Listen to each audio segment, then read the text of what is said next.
कहानी अपनी अपनी खुशियां। लेखिका लाज ठाकुर।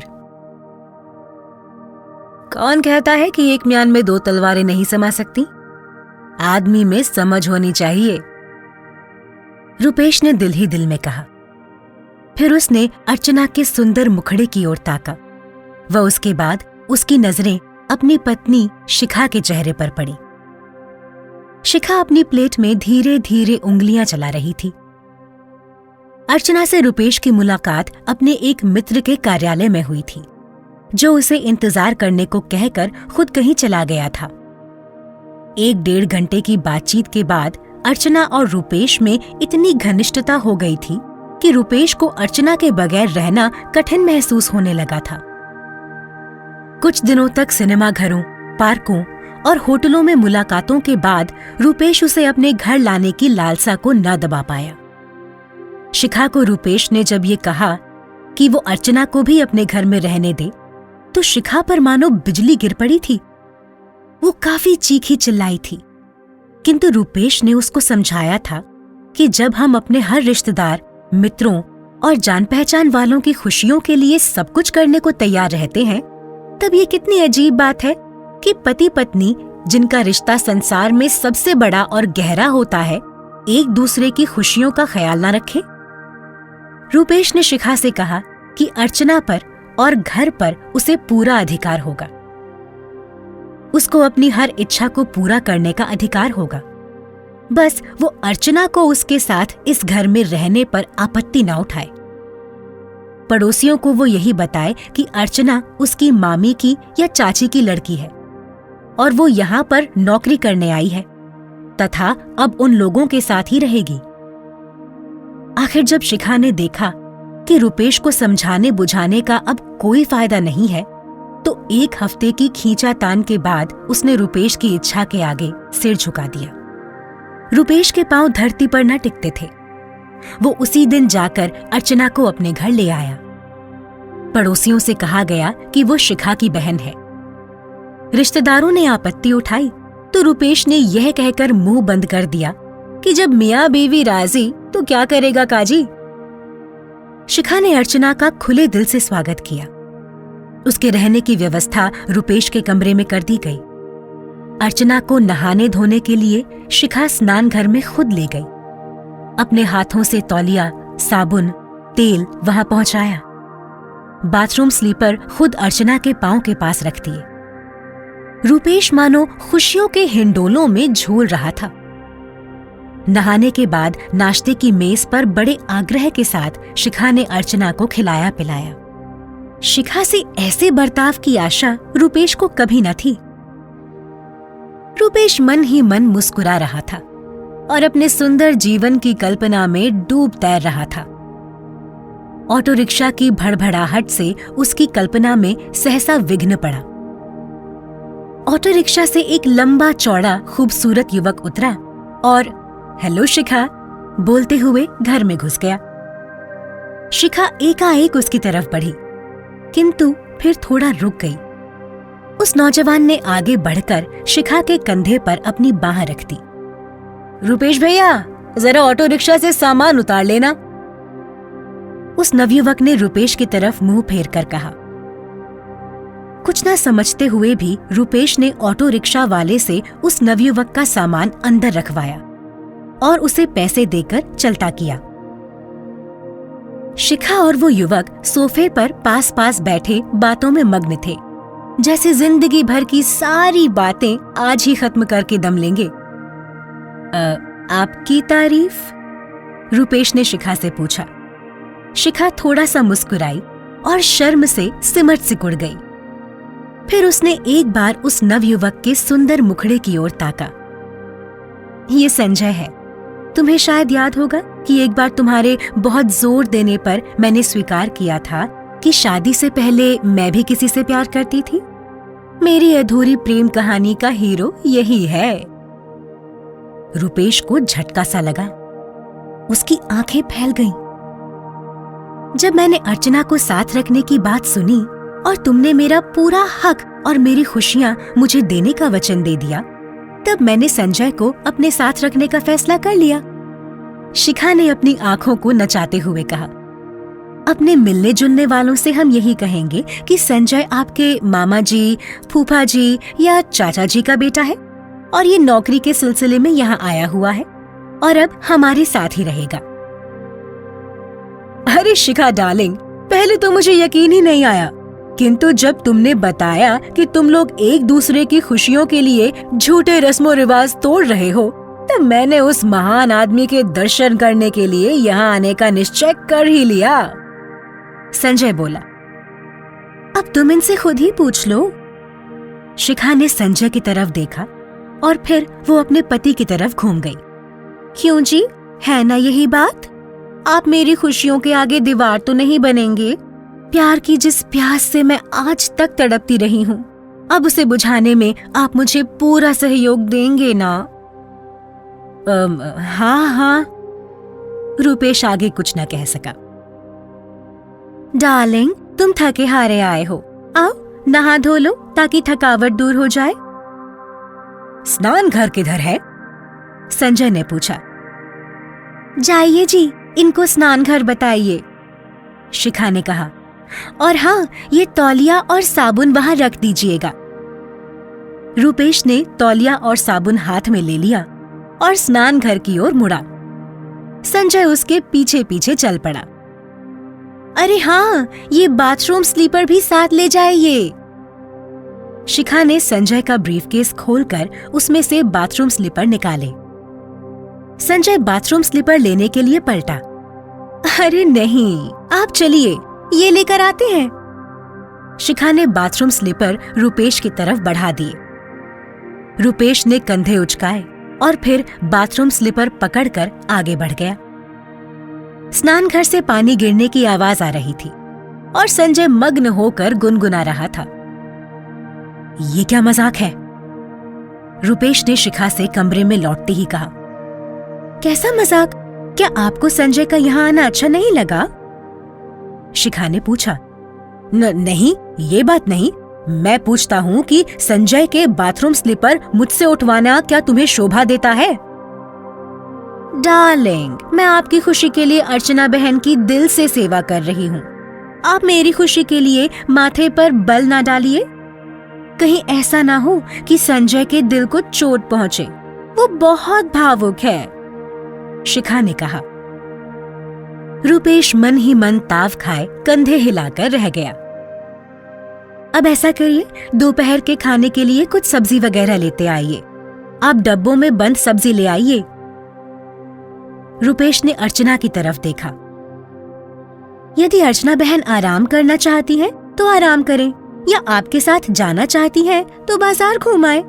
मैं रसोई की तैयारी करती हूँ।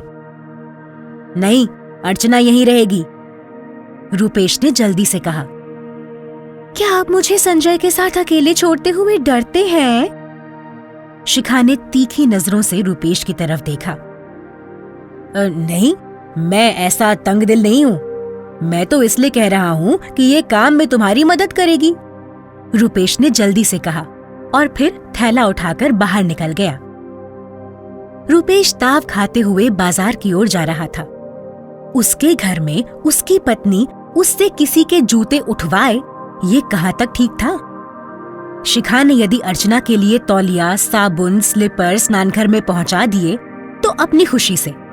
उसने उसे मजबूर तो नहीं किया था। संजय को बुलाने से पहले वो उससे पूछ तो लेती, सलाह तो कर लेनी चाहिए थी। और अब नौकर की तरह थैला थमाकर उसे बाजार की ओर ठेल दिया है। ये ठीक है कि शिखा को उसने घर में पूरा हक देने का वादा जरूर किया था, मगर उसे एक दूसरे की बेइज्जती करने का तो अधिकार नहीं है। इसकी कुछ ना कुछ सजा जरूर संजय और शिखा को मिलनी चाहिए। वे दोनों फूड पॉइजन से बीमार हो जाएं तो कैसा रहे? रूपेश के दिमाग में एकदम विचार उभरा। हाँ, ये ठीक रहेगा। उसके कदम एक डिपार्टमेंटल स्टोर की ओर बढ़े। आपके यहाँ कोई ऐसी डब्बा बंद सब्जी है जिससे फूड पॉइजन होने का खतरा हो? उसने सेल्समैन से सीधा सवाल किया। क्या हम मजाक करते हैं साहब? हमारे यहाँ तो बिल्कुल ताजा स्टॉक है, सेल्समैन ने दांत निकालते हुए कहा। एक आध डब्बा भी नहीं? क्या आप स्वास्थ्य विभाग से आए हैं? सेल्समैन ने सतर्क होकर पूछा। नहीं, डरो नहीं। हाँ, ये बताओ कि कोई ऐसा डब्बा। जी नहीं, हम इमरजेंसी से पहले और इमरजेंसी के बाद भी अच्छा ही माल बेचते रहे हैं, सेल्समैन ने कहा। अच्छा, कोई ऐसी दुकान का पता बता दो जहां ऐसी डब्बा बंद सब्जी मिल जाए। अपनी बेइज्जती के बाद की भावना से पागल हो रहे रुपेश ने 500 रुपए का नोट सेल्समैन की तरफ सरकाया। क्रांति बाबू, जरा पुलिस को फोन करना, ये पागल आदमी किसी की हत्या करना चाहता है, सेल्समैन ने टेलीफोन के करीब बैठे एक नौजवान से कहा। पुलिस का नाम सुनकर रुपेश उड़नछू हो गया। 500 रुपए का नोट काउंटर से उठाने की भी उसे सुध न रही। संजय व शिखा को बीमार कर देने का विचार भी उसके दिमाग से उड़ गया। अब तो वो उन दोनों की सेहत ठीक रहने की ख्वाहिश कर रहा था। उसके डरे हुए मस्तिष्क में ये विचार उभरा कि संजय व शिखा को कुछ हो गया तो सेल्समैन की गवाही पर वो पकड़ लिया जाएगा। रात को खाने के बाद कॉफी का दौर चला। वे चारों बैठक में बैठे थे। संजय अपने चुटकुलों से सबको हंसाता रहा। क्या बात है डार्लिंग, तुम कुछ नहीं बोल रहे हो? अर्चना ने रुपेश के करीब सरकते हुए कहा। मैं तो कहता हूं रुपेश जी, यदि सब लोग आपकी तरह समझदार हो जाएं, तो प्रेम के कारण होने वाली सारी समस्याएं समाप्त हो सकती हैं, संजय ने कहा।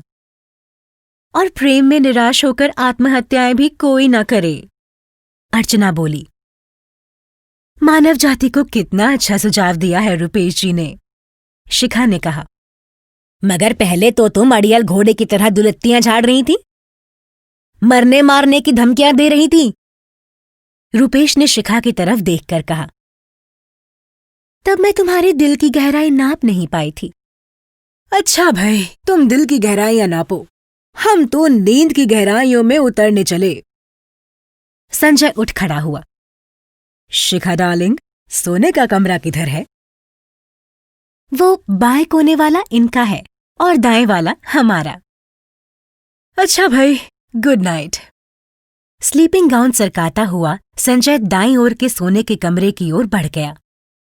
संजय के चले जाने के बाद कुछ देर तक अर्चना अंग्रेजी पत्रिका के पन्ने पलटती रही। फिर वो भी अंगड़ाई लेकर उठ खड़ी हुई। सोना नहीं है रुपेश डार्लिंग? तुम चलो, मैं थोड़ी देर और बैठूंगा, रुपेश ने अनमने स्वर में कहा। Okay, good night. Good night.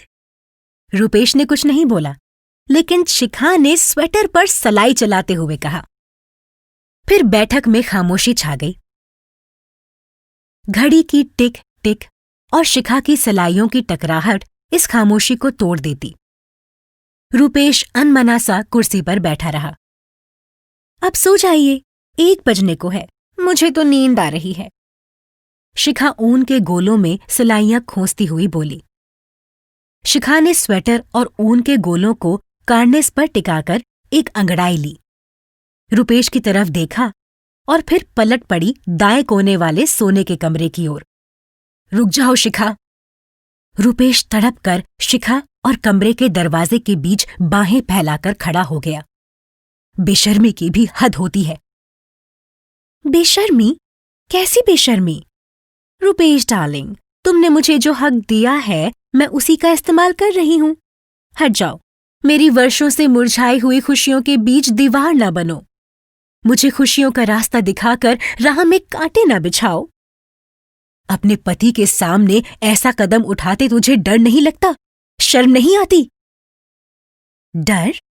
शर्म आपसे? क्यों? ये तो बराबरी का सौदा है। रात काफी हो चुकी है, सो जाइए, आपका कमरा उधर है। शिखा ने बाएं कोने में कमरे की ओर इशारा किया। छोड़िए मेरा रास्ता। बेशर्म, मैंने सपने में भी नहीं सोचा था कि तुम इतनी गिर सकती हो। तुम्हारी इस हरकत से एक पति के दिल पर क्या गुजर सकती है, ये तुमने कभी सोचा है? रुपेश की आंखें क्रोध से जल उठीं। मर्द जब दूसरी पत्नी ब्याह कर लाता है, तब क्या अपनी पहली पत्नी के दिल में उठने वाली चीखों की शहनाइयों के शोर को सुनता है? रात भर कोठों पर ऐश की शमाएं जलाने वाले पति कभी अपनी पत्नी के दिल के अंधेरों में झांक कर देखते हैं? हर जवान लड़की पर लार टपकाने वाला पति कभी ये भी सोचता है कि उसकी पत्नी के गालों पर आंसू के निशान क्यों बने रहते हैं? आपने जब अर्चना को लाने की तजवीज पेश की थी, तब मैं भी रोई चिल्लाई थी। अब मैं संजय के पास जा रही हूं, तो आप क्यों चीख उठे? मैं उसका सिर तोड़ दूंगा। रूपेश कमरे की तरफ बढ़ा। अरे रुको तो! शिखा ने उसकी बाह पकड़ ली। मैं कुछ सुनना नहीं चाहता। उसे इसी वक्त चलता कर दो। और अर्चना? वो भी जाएगी। मेरा फैसला गलत था। मैं अंधे जज्बात की धारा में बह गया था। रूपेश ने हथियार डाल दिए। अंधे जज्बात नहीं, वासना ने तुम्हें अंधा कर दिया था, रूपेश भैया। संजय पूरे कपड़े पहन अतिथि कक्ष के दरवाजे पर खड़ा था। रूपेश कभी सोने के कमरे की तरफ और कभी अतिथि कक्ष के दरवाजे पर खड़े संजय की ओर देख रहा था। जी हाँ, आपका ख्याल ठीक है। मैं सोने के कमरे में स्लीपिंग सूट पहनकर गया जरूर था, किंतु दूसरे दरवाजे से बाहर निकल गया था। संजय ने कहा, आपको फिर कोई शो करना हो तो याद कीजिएगा, ये रहा मेरा कार्ड। नितिन निर्देशक तथा स्टेज आर्टिस्ट? रूपेश कार्ड की पहली पंक्ति पर अटक गया। आगे हमारे ड्रामा क्लब का पता भी लिखा है, नोट कर लीजिए। नितिन मुस्कुरा दिया। रूपेश मुंह फाड़ कभी कार्ड को तो कभी उस युवक को देख रहा था जो संजय से नितिन बन गया था। ये नितिन है, हमारे शहर के माने हुए कलाकार और भैया के जिगरी दोस्त। जब मैंने भैया को आपकी अर्चना को साथ रखने की जिद के बारे में लिखा, तब उन्होंने नितिन की सहायता से ये सारा नाटक रचवाया। शिखा ने सारी बात समझाते हुए कहा। ओह! रूपेश ने एक लंबी सांस ली और धम से सोफे पर बैठ गया। अभी आपने सुनी स्वस्ति श्री शर्मा की आवाज में लाज ठाकुर द्वारा लिखित कहानी अपनी अपनी खुशियां।